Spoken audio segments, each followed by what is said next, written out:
And the name of the book is The Trouble with Gramary. And when I was informed that I had won this award for The Trouble with Gramary, nobody could find me because I was in the barn all the time because my sheep were having lambs. Besides being a writer, I'm a farmer, and usually my farm chores occupy me for anywhere from 1 to 3 hours every morning, and then again in the late afternoon. Farming absorbs me enormously, especially during lambing time. I feed, I clean out, I tend at lambing, I see that the lambs get a good start in life.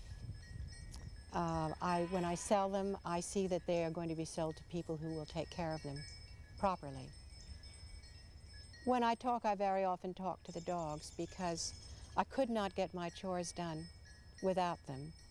So I use my dogs all the time, and I also, for fun and for companionship, go to sheepdog trials and compete a little bit with other people who have sheepdogs, and maybe they have dairy farms and maybe they have sheep farms, and train their dogs to compete in sheepdog trials. This is just sheer fun. That's all there is to that. That's the recreation. The wonderful thing about farming is that if you're a writer and you've gone out to the barn and to the fields for 1, 2, 3 hours in the morning, and you come back into the house, you can go to your typewriter, and there's nothing, your head is cleared, your feelings are not tranquilized, but somehow put in order so that you can give all of your attention to the book. It may be that while I was cleaning out for an hour, shoveling manure into a wheelbarrow and emptying it into the manure pile, maybe that I was thinking of the book all the time, writing dialogue, changing a situation, worrying about the pace in a particular chapter, or how I could cut something down that seemed too long. I do a lot of problem solving like that when I'm in the barn.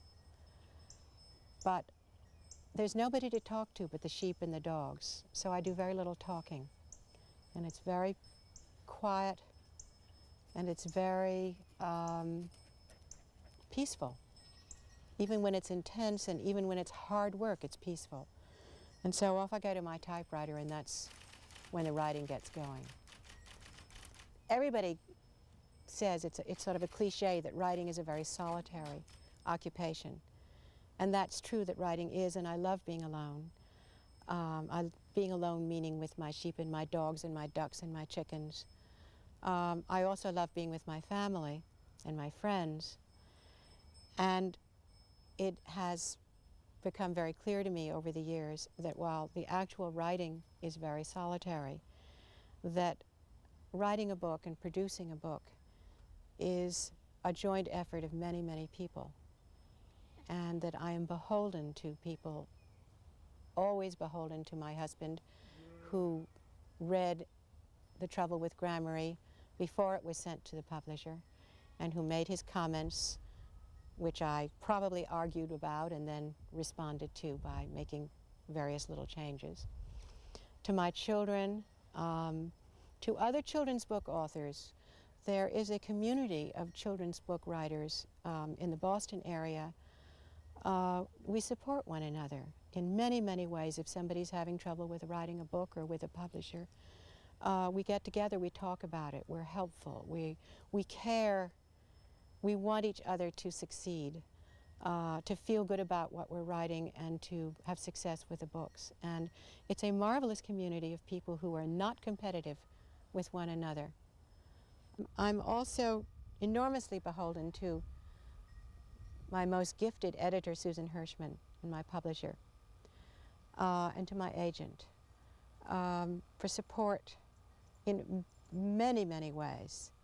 I think that a writer's relationship with an editor is an extraordinary relationship, and ours has been wonderful for me. And this book, The Trouble with Gramary is dedicated, among others, to my editor, Susan Hirschman, and in memory of her husband, Paul. Oh yes, and the other people that I feel very beholden to as a writer are the teachers whose students I talk to in schools, who put books into their hands that they would not otherwise see, and to all those librarians all over the country who do the same thing. There is nothing that will happen to my book, or to many books, if it's not for the intercession of librarians who care about literature and care about kids and know that, especially in this day and age, kids are not going to get hold of real books unless unless an effort is made to place them in children's hands. It's really, it's a sense of gratitude I have to all librarians and teachers that I cannot begin to express. I just want to say a word about the book, The Trouble with Gramary. The Trouble with Gramary is about family, and it's about community, and most of all, I think it's about change. The change that happens in families and happens in communities, especially in our culture, in our society, and that happens to individuals, to all of us. And in part, it's about how an individual can stand up to change or to respond to change in individual, special, unique ways. It's also about the kind of change over which we have no control, the ultimate change for all of us being that of death and loss through death. And it's because the book is about that that I feel particularly moved and honored to receive the Judy Lopez Award. I think it's wonderful that her family established this foundation to celebrate her life, to honor her.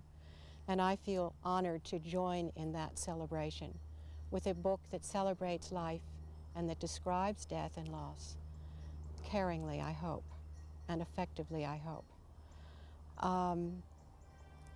It makes me particularly sad not to be there to meet Judy's parents and Judy's daughter. I feel close to all of you. I feel thankful to all of you in the Women's National Book Association who honored the Judy Lopez through the foundation, and I feel enormously honored and grateful to be the recipient of the Judy Lopez Foundation Award with The Trouble of Gramary. Thank you.